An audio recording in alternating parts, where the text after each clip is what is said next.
సంగారెడ్డి జిల్లా కేంద్రంలోని స్థానిక క్లాసిక్ గార్డెన్లో టీపీసీసీ వర్కింగ్ ప్రెసిడెంట్ జగ్గారెడ్డి ఆధ్వర్యంలో స-పై నియోజకవర్గ బ్లలతో అత్యవసర సమావేశం నిర్వహించారు. ఈ సమావేశంలో టీపీసీసీ వర్కింగ్ ప్రెసిడెంట్ జగ్గారెడ్డి మాట్లాడుతూ ప్రధాని మోదీ ఏం చెబితే ఎన్నికల కమిషన్ అది చేస్తుంది. రాహుల్ గాంధీ ప్రధాన మంత్రి అయితేనే ఎన్నికల కమిషన్ కంట్రోల్లో ఉంటుంది. కొన్ని రాష్ట్రాల్లో ప్రతిపక్ష పార్టీ సానుకూల ఓట్ల తొలగింపుతో బీజేపీకి అనుకూల ఫలితాలు వచ్చాయి. అందుకే రాహుల్ గాంధీ అప్రమత్తమై ఈ మీటింగులు పెట్టుకోమన్నారు. మన దేశంలో 543 ఎంపీలలో 300 మంది కాంగ్రెస్ గెలిస్తేనే రాహుల్ ప్రధాని అవుతారు. ఇప్పుడు ప్రజల పక్షాన రాహుల్ గాంధీ పార్లమెంట్లో కోట్లాడుతున్నారు. కానీ రాహుల్ ప్రధాని అవుతేనే ఈ ఓట్ల పంచాయతీ ఓడుస్తుంది. రాహుల్ గాంధీ గెలిస్తే దుర్మార్గమైన పాలన ఆగిపోతుంది. మంచి పాలన మొదలవుతుంది. కాంగ్రెస్ ఓట్లను తొలగించడానికి బీజేపీ చేస్తున్న కుట్రలను అడ్డుకోండి. ఈ నెల 25 నుండి జరిగే ఓటర్ల సవరణపై అందరూ అప్రమత్తంగా ఉండాలి. ఓటర్లకు భద్రత కల్పించాల్సిన బాధ్యత మీదే. మళ్లీ జూలై 6వ తేదీన ఈ విషయంపై లోతుగా చర్చిద్దాం సర్. ప్రక్రియ ముగిసేవరకు 4 సార్లు సమావేశాలు ఏర్పాటు చేసుకుందాం. ప్రతి మీటింగులోనూ ఏలు ఇన్ఛార్జ్లు, గెలిచిన, ఓడిన సర్పంచ్లు, కౌన్సిలర్లు, ముఖ్య నాయకులు పాల్గొనాల్సిందే. 282 మంది బ్లాలు, ఇన్ఛార్జ్లు ఫుల్ టైం కేటాయించాలి. మీకు ఇచ్చిన కార్డులు జాగ్రత్తగా కాపాడుకోండి. మీకు తగిన గుర్తింపు ఉంటుంది. మీ పనితీరు ఆధారంగానే ఈ గుర్తింపు ఉంటుందని మరవద్దు అని అన్నారు. ఈ సమావేశంలో డిసిసి అధ్యక్షురాలు, TGEC chairperson Nirmala, parliament incharge Preetham, Dayakar తోపాటు కాంగ్రెస్ పార్టీ నాయకులు, కార్యకర్తలు తదితరులు పాల్గొన్నారు. ఇది ఈ యొక్క మనము ఇప్పటి వరకు మొన్న పిసిసి మహేష్ కుమార్ గౌడ్ గారు వచ్చారు. 282 మంది పిఎల్ఏ నాయకులతో పిసిసి ప్రెసిడెంట్ మహేష్ కుమార్ గౌడ్ గారు కూర్చున్నారు. మన జిల్లా మినిస్టర్ గారు వచ్చారు. అందరూ కూడా నాయకులు వచ్చారు. ఓకే, ముందు మీరందరూ కూర్చొని సంగారెడ్డి నియోజకవర్గానికి సంబంధించిన బ్లాక్ ప్రెసిడెంట్లు, పార్టీ ప్రెసిడెంట్లు, ముఖ్య నాయకులు మీరందరూ కూడా మీరు 282 మంది పిఎల్ఏ నాయకుల లిస్టులను తయారు చేసి సబ్మిట్ చేసిరు. ఇప్పటి వరకు 1, 2, 3 డివిస్ అయినాయి, మీటింగ్ అయినాయి, కార్డ్స్ కూడా మీకు వచ్చేసినాయి. ఇవన్నీ కూడా ఇప్పటి వరకు అంత సక్రమంగా జరిగింది, చేసేసారు మీరంతా. ఇప్పుడు రేపటి నుంచి ఎవరైతే బిఎల్ఏ నాయకుడు ఉన్నాడో ఆ నాయకుడు అధికారులు వెంబడి డోర్ టు డోర్ పోవాలి రేపటి నుంచి. అంటే ప్రతి ఈ 15 రోజులు కాంగ్రెస్ పార్టీకి సంబంధించిన బిఎల్ఏ నాయకుడు కానివ్వండి, లేదా ఆ గ్రామ పంచాయతీలో సర్పంచ్ కానివ్వండి, ఉప సర్పంచ్ కానివ్వండి, మెంబర్లు కానివ్వండి, కాంగ్రెస్ పార్టీ ఆ గ్రామ నాయకులు కానివ్వండి, అదే పట్టణానికి వస్తే ఆ వార్డు కౌన్సిలరు గెలిచిన వ్యక్తి, ఓడిన వ్యక్తి, దాంతోపాటు ఆ వార్డులో ఉన్న కాంగ్రెస్ పార్టీ నాయకులు అందరూ కూడా అందరూ బిఎల్ఏ నాయకులు వార్డులో ఉంటారు. అంటే మీరందరూ ఈ 15 రోజులు అంటే రేపటి నుంచి ఎవరి వార్డులో వాళ్ళు, ఎవరి గ్రామంలో వాళ్ళు నాయకులు, మీ బిఎల్ఏ నాయకులు, మన ప్రజాప్రతినిధులు అందరూ కూడా ఈ 15 రోజులు ఫుల్ టైం ఇచ్చి అందరూ ఆ బిఎల్ఏ ఆఫీసర్ ఉన్నది వీళ్ళందరూ తిరగాలి. బిఎల్ఓ ఆఫీసర్ అనబడి బిఎల్ఏ మన నాయకుడు తిరగాలి. ఓకే, ఒకటి ఈ మధ్యకాలంలో కేంద్రంలో బీజేపీ అధికారం ఉంది. ప్రధానమంత్రి మోడీ గారు, అమిత్ షా గారు ఎలక్షన్ కమిషన్ అడ్డం పెట్టుకొని మన అస్సాం ఎలక్షన్ కానీ, లేకపోతే కలకత్తా ఎలక్షన్, బెంగాల్ ఎలక్షన్ కానీ అటో ఇటో 80 లక్షలు కోటి ఓటర్స్ని కొంత డిఫరెంట్ తీసుకొచ్చి తక్కువ ఓట్లతో పార్లమెంట్ సీట్లు, అధికారాన్ని అటు ఎమ్మెల్యే రాష్ట్రాలకు గెలిపించుకునే ప్రయత్నం చేసుకుంటున్నారు, సక్సెస్ అవుతున్నారు. దాన్ని అరికట్టడానికే ఈ యొక్క జాగ్రత్త. తెలంగాణ రాష్ట్రంలో తెలంగాణ ప్రజలు రాహుల్ గాంధీ గారి నాయకత్వంలో కాంగ్రెస్కి అధికారం ఇచ్చింది. ఇక్కడ ముఖ్యమంత్రి రేవంత్ రెడ్డి గారితో పాటు ఇప్పుడున్న పిసిసి మన ఎంట్రాన్స్ నటరాజన్ గారు మనకు ఈ మధ్య కాలంలో ఒక డైరెక్షన్స్ ఇస్తున్నారు. అధికార యంత్రాంగము మన ప్రభుత్వం ఇలా ఉంది కాబట్టి కాంగ్రెస్ మన నాయకులు జనరల్గా కాంగ్రెస్ పార్టీకి సంబంధించిన నాయకత్వం అన్ని గ్రామాలలో ఉంటాయి. నాయకులు ఉంటారు, ప్రజాప్రతినిధులు ఉంటారు, మన ఫ్రంటల్ ఆర్గనైజేషన్ లీడర్స్ ఉంటారు, కార్యకర్తలు ఉంటారు, అందరూ ఉంటారు. కానీ ఒక మాట కానీ అట్లా ఉండదు. అది కాంగ్రెస్ పార్టీకి ఉన్నటువంటి ఒక బలం. మరి ఇక్కడ మెయిన్ పాయింట్ ఏంటి? పోవాలని అంతా ఓకే, కానీ మన ఓట్లు దొంగలించకూడదు. కాంగ్రెస్ పడే ఓట్లు, కాంగ్రెస్ అభిమాన ఓట్లు, ఈ ఓట్లు ఎక్కడ కూడా దొంగలించబడద్దు, దొంగతనం కావద్దు అనేది ఏఐసిసి కాంగ్రెస్ పార్టీ తీసుకున్న నిర్ణయం దేశం మొత్తంలో.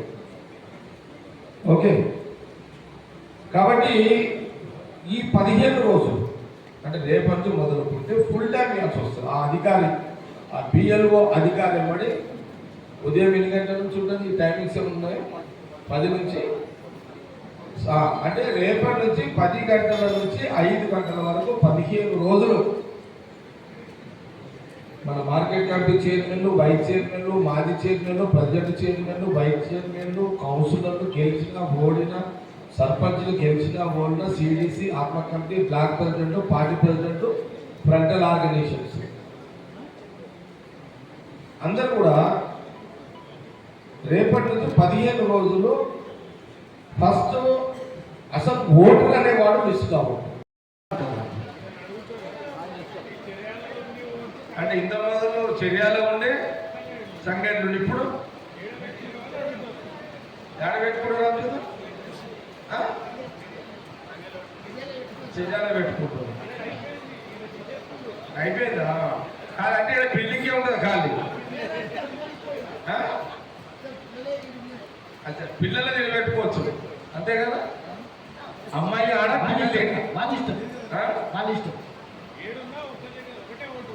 అచ్చా ఎక్కడున్నా ఒకటేసారి ఇక హైదరాబాద్లో ఉన్నా, ఈడున్నా, ఏ రాష్ట్రంలో ఉన్నా, ఏ దేశంలో ఉన్నా రెండేనా ఒకటే కదా.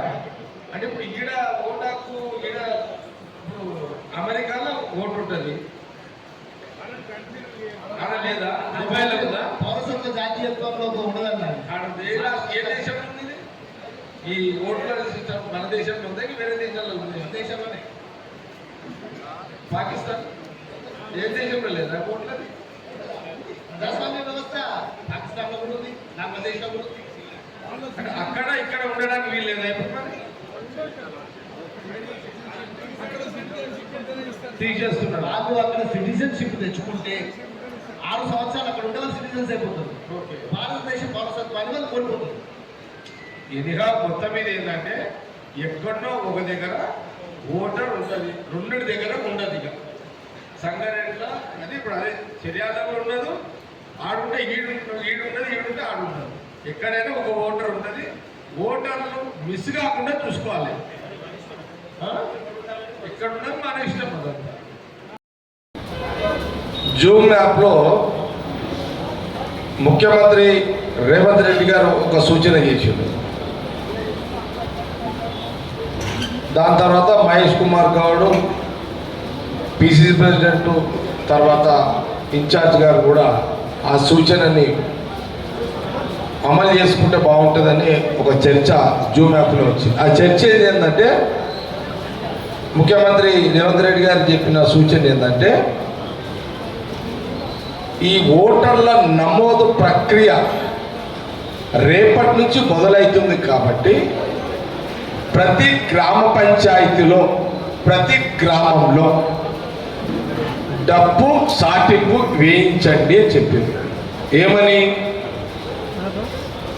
ఎవరి గ్రామంలో వాళ్ళు ఆ డబ్బు సాటింపు వ్యక్తి ఏం చెప్పాలి అంటే, కొత్తగా మళ్ళీ ఓటర్ల నమోదు కార్యక్రమం మొదలైంది, మీ ఈ గ్రామంలో మీ బస్తీలలో ఎంతమంది అయితే ఓట్లు ఉన్నాయో, ఓటర్స్ ఉన్నారో వాళ్ళందరూ ఓట్లు నమోదు చేయించుకోండి. ఈ ఓట్లు మళ్ళా మిస్ అయితే మళ్ళా 20 ఏళ్ళ తర్వాతనే అవకాశం వస్తుంది. మీరు ఎవరు కూడా ఓటరు మిస్ కాకుండా చూసుకోండి అని ప్రతి గ్రామ పంచాయతీల్లో, గ్రామంలో డబ్బుతో సాటింపు వేయిస్తే అందరికీ తెలుస్తుంది అని ఈరోజు జూమ్ యాప్లో కాంగ్రెస్ పార్టీకి సంబంధించిన డైరెక్షన్ ముఖ్యమంత్రి రేవంత్ రెడ్డి గారు ఈరోజు ఆ సూచనని జూమ్ యాప్లో పెట్టడం జరిగింది. అంటే ప్రతి గ్రామంలో అన్ని ఊర్లలో డప్పులు ఉంటాయి కాబట్టి డప్పులను పిలిపించి రేపు పొద్దున్నే సాటింపు స్టార్ట్ చేయాలి. నేను రేపు అన్ని గ్రామాలలో సాటింపు వేసిరా, రేపు వేయాలి, 15 రోజులు వేయాలి కదా సాటింపు. వీలైతే మల్లేశం అంటుడు ఇప్పుడే ఈ రాత్రికే సాటింపు స్టార్ట్ చేయండి. ఇప్పుడు ఈడ బిఎల్ఏ నాయకులు ఉన్నారు కదా, అందరూ ఇమ్మీడియట్లీ మీ బిఎల్ఏ నాయకులు, బ్లాక్ ప్రెసిడెంట్, పార్టీ ప్రెసిడెంట్, మన ప్రజాప్రతినిధులు అందరూ ఇక్కడ నుంచిగా మనం ఇక్కడ నుంచి బయలుదేరే కదా ఫోన్లలో ఎవరిది వాళ్ళకు ఫోన్ చేసి ప్రతి గ్రామంలో సాటింపు ఈ రోజు చేసినట్టు ప్రతి గ్రామం నుంచి నాకు వీడియో రావాలి.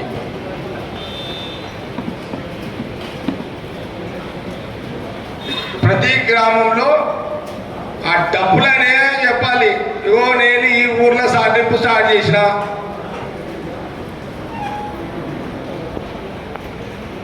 అని అనుకుంటూ ఆ వీడియో తీసినాకేయాలి. ఊరు పేరు చెప్పాలి, అది ఈ రోజు రాత్రికి స్టార్ట్ కావాలి. మళ్ళా రేపొద్దున మళ్ళా 15 రోజులు సాటింపు పడుతూనే ఉండాలి. సారీ, ఏం కొట్టడం ఏమైతే 15 రోజులు వాళ్ళకు కూడా అంత మన డబ్బులలో కూలి దొరుకుతుంది కదా.